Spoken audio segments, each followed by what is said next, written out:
మన సాంప్రదాయ జానపద కళల గొప్పతనాన్ని భావితరాలకు తెలియజేయాలని సంకల్పించింది గరివిడి కల్చరల్ అసోసియేషన్. అనుకున్నదే తడవుగా ఉభయ తెలుగు రాష్ట్రాల ఆహ్వాన నాటిక పోటీలకు శ్రీకారం చుట్టింది. విజయనగరం జిల్లా గరివిడిలోని శ్రీరామ హై స్కూల్ వేదికగా మే 9, 10, 11 తేదీల్లో 3 రోజుల పాటు నిర్వహించే ఈ మహోన్నత కార్యక్రమంలో పాల్గొనాలని కళా సాహితీ ప్రియులకు ప్రజలకు ఆత్మీయ ఆహ్వానం పలుకుతోంది. ఈ మేరకు గరివిడిలో నిర్వహించిన మీడియా సమావేశంలో గరివిడి కల్చరల్ అసోసియేషన్ ప్రధాన కార్యదర్శి కంబాల ఉమామహేశ్వరరావు అసోసియేషన్ కార్యవర్గం సంబంధిత వివరాలను మీడియాకు తెలియజేసింది. తెలంగాణ, ఆంధ్రప్రదేశ్ చూస్తున్న నాటికల ప్రకారంగా మొదటి రోజు విముక్తి నాటిక గుంటూరు జిల్లా నుంచి వస్తున్నారు. రెండవ నాటిక ఇది రహదారి కాదు హైదరాబాద్ వాళ్ళతో ప్రదర్శన అవుతుంది. రెండవ రోజు మొదటి నాటిక చిగురు మేఘం గుంటూరు జిల్లా నుంచి వస్తుంది. రెండవ నాటిక రైతే రాజు తెలంగాణ హైదరాబాద్ టీం నుంచి వస్తుంది. మూడోది అనూహ్యం పాలకొల్లు టీం వాళ్ళు ప్రదర్శిస్తున్నారు. లాస్ట్ రోజు మొదటి నాటిక కొత్త పరిమళం గోరువంక టీం ఒకటి వస్తుంది. రెండో నాటిక చీకటి పువ్వు కరీంనగర్ వాళ్ళు వచ్చి ప్రదర్శిస్తున్నారు. లాస్ట్ నాటిక దేవరాగం విశాఖపట్నం వారు ప్రదర్శన. మొత్తం 8 నాటికలు 3 రోజులు ప్రదర్శన అయింది. దీనికి మనం అతిథులుగా మనం ఆహ్వానించిన వాళ్ళు ఇప్పటి వరకు ఓకే చేసిన వాళ్ళ ప్రకారం మొదటి రోజు సుమన్ గారు, ఆర్ నారాయణమూర్తి గారు ఫైనల్ అయింది. రెండో రోజు సీనియర్ ఆర్టిస్ట్ కవిత గారు అండ్ జయసుధ గారు ఇంకా పెండింగ్లో ఉంది. ఆల్మోస్ట్ 90% అయిపోయింది. ఈరోజు ఈవినింగ్ కన్ఫర్మేషన్ ఇస్తున్నారు.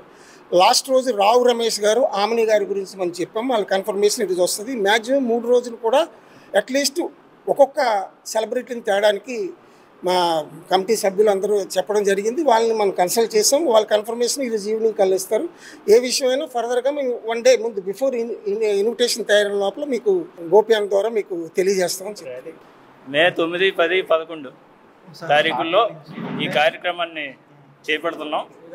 9వ తారీఖున 2 నాటికలు, 10వ తారీఖున 3 నాటికలు, 11వ తారీఖున 3 నాటికలు జరపడం జరుగుతుంది. అంటే ఇది ఏ విధంగా మీరు చేస్తారంటే మన రాష్ట్రం మొత్తంలో ఆంధ్ర, తెలంగాణ లేకపోతే ఆంధ్ర 4 నాటికలు, తెలంగాణ 4 నాటికలు పెడతాం. ఇది ఫస్ట్ టైం కాబట్టి కొంచెం తక్కువ నాటికలతో ఈ కార్యక్రమాన్ని స్టార్ట్ చేయడం జరిగింది. ఇది సక్సెస్ఫుల్ అవ్వాలని కోరుకుంటూ నెక్స్ట్ ఇయర్ ఇంకా గ్రాండ్గా జరుగుదామనేసి అనుకుంటున్నాం. ఓన్లీ నాటికలనే venue Srirama high school Garividi.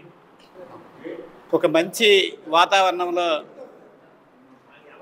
ఫేకర్ cultural association ఎప్పుడో తలపెట్టి విడిచిపెట్టిన కార్యక్రమాన్ని మళ్ళీ గరివిడి కల్చరల్ అసోసియేషన్ అనే పేరుతో గౌరవ వాకాడు గోపి గారిని గౌరవ అధ్యక్షునిగా పెట్టి ముఖ్య సలహాదారుగా జగన్నాథరాజు గారిని ఇంకా కొంతమంది పెద్దలతో మేమందరం కలిసి ఒక అంగరంగ వైభవంగా ఈ కార్యక్రమాన్ని మే 9, 10, 11 తేదీల్లో తలపెట్టాము. ముఖ్యంగా ఈ సమావేశం ఎందుకంటే సమాజంలో పత్రికల తాలూకా ప్రాముఖ్యత చాలా ఎక్కువ. పత్రికలు రాజ్యాంగాన్ని మార్చాయి, ఎందరికో స్ఫూర్తిని కల్పించి ఎందరినో ఉన్నత స్థాయికి తీసుకెళ్ళాయి. సమాజం పట్ల అవగాహన కల్పిస్తూ సమాజంలో అనేక మార్పులకి పత్రికలు తోడ్పడ్డాయి. అందులోని నిస్సందేహంగా చెప్పచ్చు.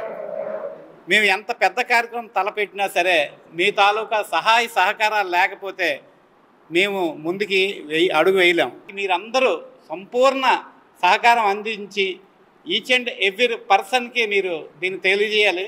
మా వంతు కృషి మేము చేస్తున్నాం, మీ వంతు కృషి కూడా చేసి మాకు మీరు విలేకరులు కాకుండా ఒక ముఖ్య సలహాదారులుగా కూడా మీరు నడిచి మమ్మల్ని ముందుకు నడిపిస్తారని మనసా వాచా కోరుకుంటూ మా అందరి తరపున మీ అందరికీ ఒక కృతజ్ఞతా భావంతో ధన్యవాదాలు తెలియజేసుకుంటూ